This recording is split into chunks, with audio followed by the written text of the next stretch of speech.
Welcome back, everyone. Today we're diving into something that really caught my eye, this research paper. One shot, one talk.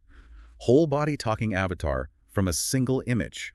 I mean, creating a talking avatar from just one image. That's wild. It is pretty groundbreaking, I'll give you that. This idea of taking a single photo and turning it into a digital version of yourself that can move and talk, well, it's a huge leap forward for sure. Huge leap is right. I mean, just imagine all the possibilities. Think about all the cool things we could do with personalized talking avatars.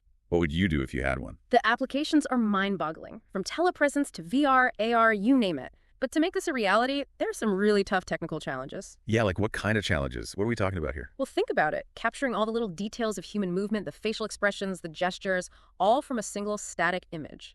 It's incredibly complex. Right, so how do they even begin to tackle that? It's like trying to recreate a whole dance from seeing just one freeze frame. Haha, yeah, that's a good way to put it. And that's not even the only challenge. You also have to make sure the avatar can go beyond that single image, like perform actions or show emotions that weren't in the original photo. So it needs to be able to generalize beyond that single data point. It makes sense. But how did the researchers pull that off? What was their approach? They used a pretty ingenious method, pose-guided video diffusion models.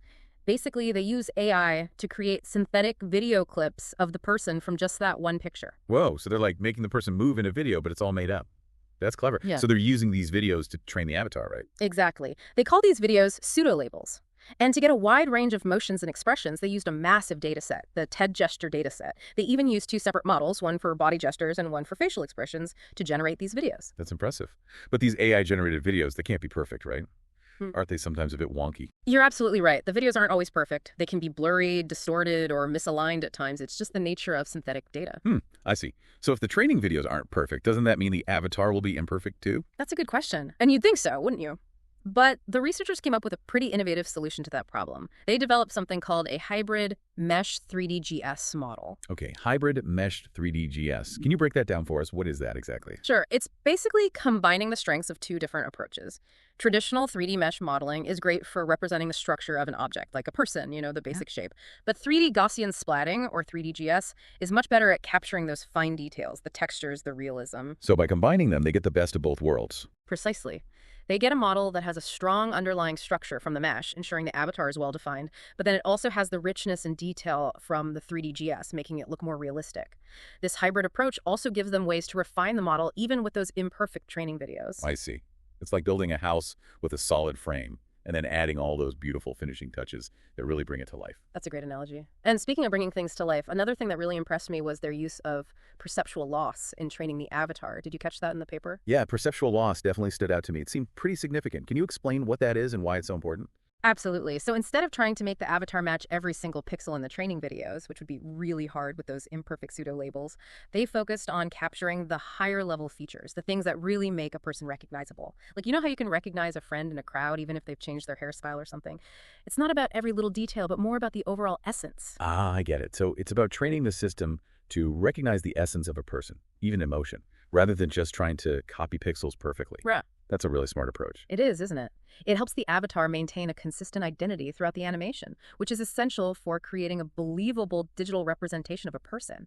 And to ensure that the final output still looks good, they also use traditional pixel-based loss on the original input image. So they're getting the best of both worlds there, too. This is really impressive work. They're combining so many cutting-edge techniques to overcome these challenges.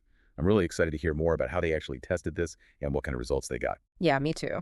Their evaluation process was really thorough. They compared their one-shot method to some of the best techniques out there. They even tested it against methods that use video as input, not just a single image. Wow, that's a tough comparison. So they were really putting their method to the test. Did it hold up? Yeah, it actually did. It actually performed better than some of those video-based methods in some cases. Yeah. Pretty surprising, right? That is surprising. So even with less data to start with, they're getting better results. What exactly were they measuring? What makes one avatar better than another? Well, they looked at several things. Of course, how realistic it looks, how naturally it moves, and also how well it keeps the person's identity, making sure it really looks and acts like that specific person throughout the whole animation. Right, because it's not just about creating some random realistic-looking avatar. It has to be a believable representation of the actual person. And I remember seeing some visuals in the paper, some side-by-side comparisons, and their avatars really did seem to capture those subtle facial expressions and hand movements better than other approaches. Yeah, the visual quality was really impressive. But it wasn't just about looks. The way they moved was really natural, too, not stiff or robotic like you sometimes see with computer-generated characters. It's like, it's not a real person. but it feels like you're watching a real person, if that makes sense. Yeah, totally. They really nailed that balance of accuracy and realism, and that's a big deal for one-shot avatar creation. It shows that you don't need tons and tons of data to create something really high quality. For sure. This research is definitely pushing the boundaries. But did they talk about any limitations? Things that didn't quite work as well or areas for future improvement? They did mention a few things. One is that the initial image still needs to be pretty good quality, like the pose and the lighting can affect how well the avatar turns out. So it's not completely foolproof. You still need a decent starting point. Right. And they also mentioned that creating really large views, like a full 360-degree view of the avatar, that's still a challenge because of limitations with the current technology for modeling human motion. Yeah, I can imagine that's a whole other level of complexity. Yeah.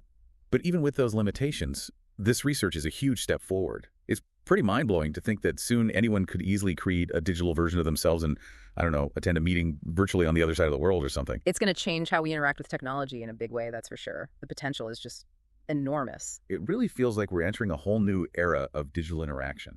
This research is a perfect example of how AI is taking things that seemed impossible just a few years ago and making them a reality. Yeah, no doubt about it. It makes you wonder, what's next? Where do we go from here with this technology? What are the next big hurdles to overcome? Great question. So where do you see the field heading? What are the next frontiers in one-shot avatar creation? Well, I think realism is going to keep getting better and better. Imagine avatars that don't just look and move like real people, but can actually interact with their environment in a physically convincing way. Like, pick up objects, show off some dexterity, and react naturally to whatever's happening around them. So like a true digital twin, basically. That'd be amazing. Exactly. And I also think we'll see a lot more focus on personalization, giving people the ability to really customize their avatar's look, style, even personality. Oh, yeah, that makes sense. So you could really create an avatar that reflects your unique identity, down to those little quirks and mannerisms that make you you. Precisely. It'd be like having a digital artist's toolkit to sculpt your virtual self. That opens up all sorts of exciting possibilities for virtual identity and self-expression. And I could even see them integrating other AI technologies, things like natural language processing or even emotional intelligence. Oh, absolutely. Avatars that can understand and respond to human emotions, hold natural conversations, maybe even learn and adapt over time. Think about what that could mean for things like virtual companionship, personalized education, even therapy. The potential is just mind-blowing. But of course, like with any powerful technology, we have to consider the potential downsides too, right? We need to be careful to make sure these avatars are used responsibly and ethically. Couldn't agree more. As we keep pushing the boundaries of this technology, it's crucial to have open and honest conversations about the potential benefits and the risks. We need to make sure it's used for good. Well said. Innovation should always go hand in hand with ethical considerations. This has been a fascinating deep dive into the world of one-shot talking avatars. It's incredible to see how this technology is evolving and the potential it has to change the way we interact with the digital world. It's been a pleasure discussing this with you. It's always inspiring to see these groundbreaking advancements happening at the intersection of AI and computer graphics. And a huge thank you to all of our listeners for joining us on this journey. If you want to learn more, definitely check out the full research paper. It's well worth a read. And until next time, keep exploring, keep asking questions, and keep pushing the boundaries of what's possible.